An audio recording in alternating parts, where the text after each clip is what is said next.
Victory Monday in Charlotte, North Carolina, and across the Carolinas. Panthers at 3-3. Last-second field goal by Ryan Fitzgerald, delivering the win against the Cowboys on Sunday. Anish Shroff, Szoke, Eugene Robinson, and the head coach of the Carolina Panthers, Dave Canales. And, Coach, I want to begin with where this game seemed to start, which was what you guys were able to do on first down. It seemed you guys were living in 2nd and 3, 2nd and 2. As a play caller, what does that do for you? Opens up the whole playbook. When you get into 2nd and shorts, you can run the ball to get a new set of downs, or you can throw your play actions, and we had some success with some of our play actions because of that. And, it all starts up front, and started the game off with running good old duo and just getting downhill, clipped off 9 yards on the first one, and it felt the energy from the guys, felt the push on the left side. Icky and Damian and Rico, again, just running physically and aggressive downhill and making those guys tackle on the perimeter. I made the note, duo, 5.5 yards per play this season. What is it about that scheme that has worked so well for you guys? It's an attitude run. We have some powerful men on the interior. We have tight ends who can cover up and move guys on the edge. We got wide receivers who aren't afraid to put their hands on people, and it fits our runners. It fits Rico and Chuba, and those guys running downhill with their shoulders square to the line of scrimmage, and they can make multiple cuts. It almost becomes a triple option of itself. It can bounce, it can go downhill, it can go backdoor sometimes. And but again, it's just about combinations. It's about technique and fundamentals, pad level. It's one of the most basic plays, which pretty much all teams in the NFL have it. But it's the commitment to doing it well and the fundamentals of it that makes it go.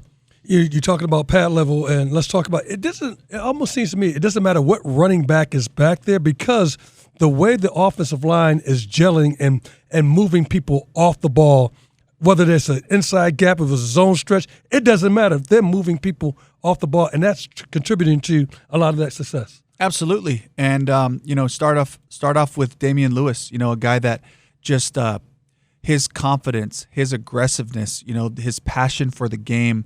And a bunch of guys in that offensive line room. They have such a great culture in there that they've created. They spend a lot of time together. They have all these games and things that they do, and they got the best snacks in the building. Yes, they do. You sneak into the O-line room. Absolutely. And, got to credit Michael Tarquin and some of the younger linemen for restocking those. But they spend a lot of time together, and they build that chemistry. It matters to them. They hold each other accountable. They're always working. They're on the side. When the defense has their reps during practice, the offensive line is reviewing pressures. They're reviewing fronts, stunts, and different combinations in the run game. They're always working, and that's a credit to Harold Goodwin, Joe Gilbert, those guys putting it together. And 2 weeks in a row, obviously Brady in the starting lineup at right guard. What was that combination you mentioned the left side earlier with him and Nyman on the right side? How did that play out for you? Excellent. I mean, we were so blessed to have those guys in the building to be able to step in and still maintain good football and play it at a high level. I thought this was Yosh Nyman's best game as a Panther. We've had him in and out a couple times. He's done an admirable job the other times as well, helping us when Timo was out. But I thought yesterday was an absolute great game by Yosh in the run game and the pass game. Coach, does that mess things up for you as when you get guys coming back, then having to go ahead and fit these pieces back into place? It just gives me more confidence that I know that we can last for a season that way, because it's so hard anymore to play with the same 5 guys. That's such a rare thing across the league, and so to know that we have guys that can step in and still I can call any play that's at my disposal on the call sheet in any area and have confidence with it.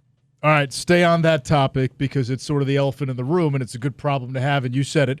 When Chuba comes back, how do you handle the running back carries with him and the way Rico's playing? It's a great problem to try to figure out, but everybody knows we have to find ways to get Rico involved. And we know who Chuba is. We know what he's about. And if you don't think Chuba's chomping at the bit to get back out there, and be a part of what's happening here with this run game, he's excited to get back out there. And but again, we'll have to figure that part out. Brad and I have had a bunch of conversations about how to do that best.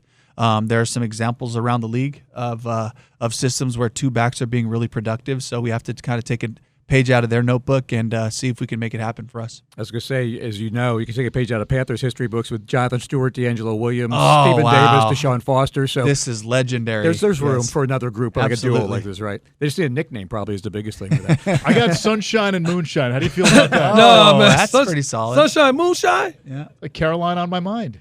Oh, okay. I got James it. Taylor. Okay, I take it back. All right. Well, let's talk about Jimmy Horn.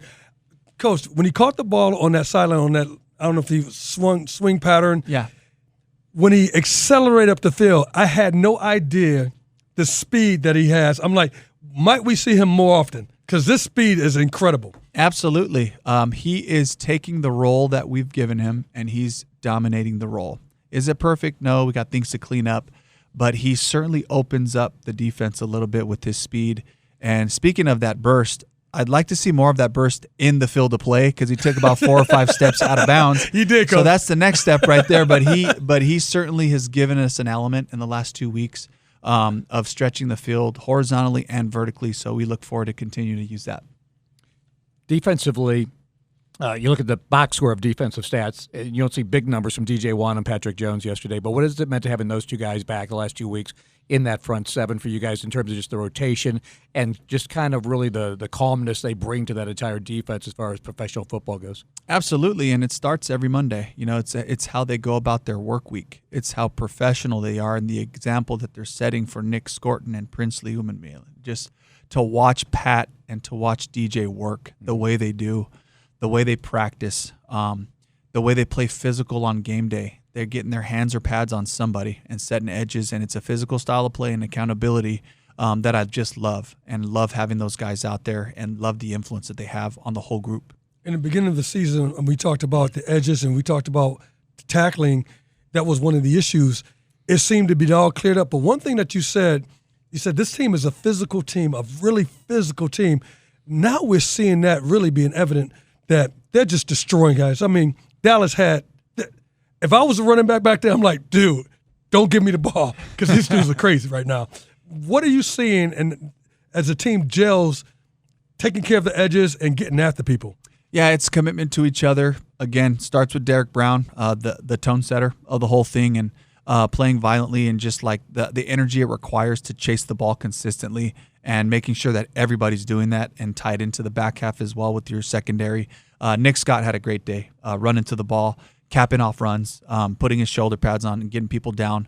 But it's a full group commitment, and it's their process during the week. It's the way I've seen these guys now for 3 weeks, I'll say. 3 amazing weeks of practice where the communication, the anticipation of what's coming based on personnel formation and the different tells, you got to be so tied in and locked into those things if you want to play fast in this league, and that's the direction that I see this group continuing to grow. You talked about this last week as well with Trevin Wallace being the green dot and the guy who's sending the signals out to the rest of the defense.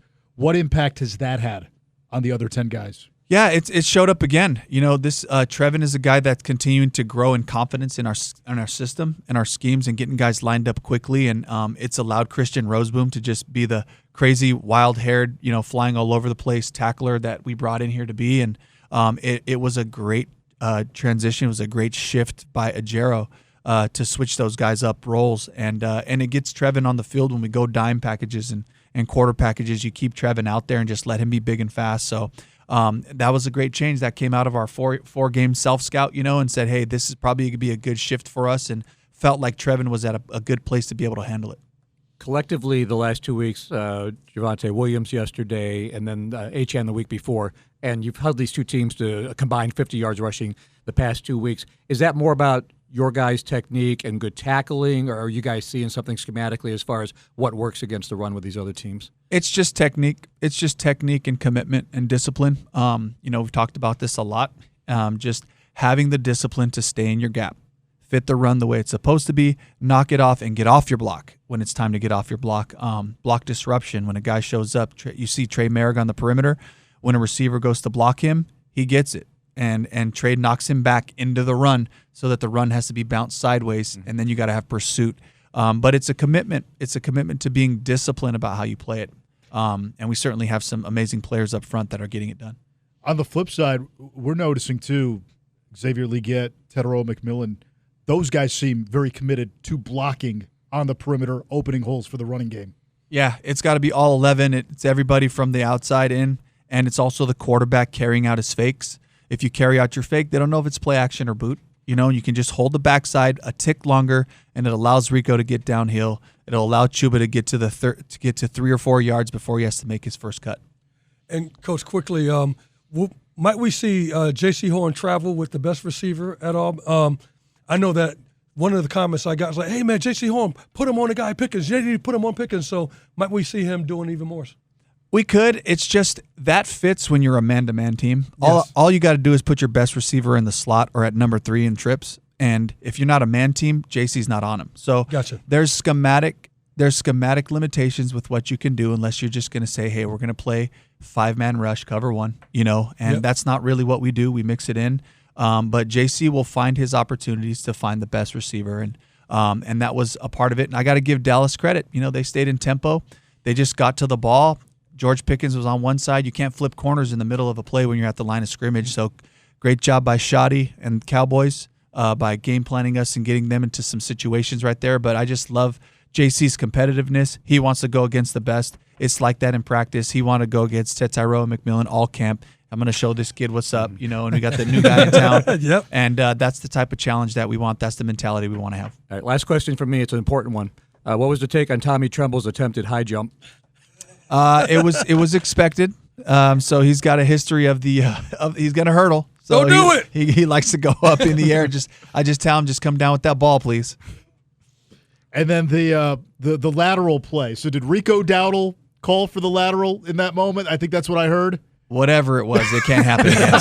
Thank you. And that was, Rico took some accountability for it. But I was like, hey, X, come on now. Like, we have plays designed that way. That was not one of them. That was not one of them. I didn't want to play dumb, and say, oh, yeah, that was designed. It was not. So we're going to take care of that. Dave, I'll leave you with this, right? 3-0 at home, looking for that first road win. That seems to be kind of the next building block here. How does that happen? The field's going to be 100 by 53 and a third. The hash marks are the same. The logos will be different in the end zones. You're going to sleep in a hotel. You do on home. Okay? There's all these things. There's so many controllables that we can control. Take care of the ball, first and foremost. Let's not spot a team 10 points, 17 points early on and have to dig ourselves out or try to come back and win a game late. Let's play good football from start to finish. As a head coach, I'm going to look at all of our processes. I'm going to look at the travel schedule. I'm going to look at what time are we having our meetings in the hotels on the road. Are we doing it at the same time as the home games? Let's just marry everything up as much as possible and try to make it feel as comfortable as possible. That's the challenge. I'm going to do my part, but also we just have to play good, consistent football on the road. Could you imagine being the Chiefs playing at Sunday night, Monday night, Thursday night, here, there, everywhere, prime time? Their schedule is constantly being messed with. And over the years, they've found a way to win by playing really good football, by taking care of it, running the ball, eliminating explosives, and flipping the field on special teams. That's what it's going to come down to. So we got to make sure we take the show on the road. Keep the non-negotiables the same. Dave Canales, Panthers head coach, thank you. This is the Carolina Panthers Radio Network.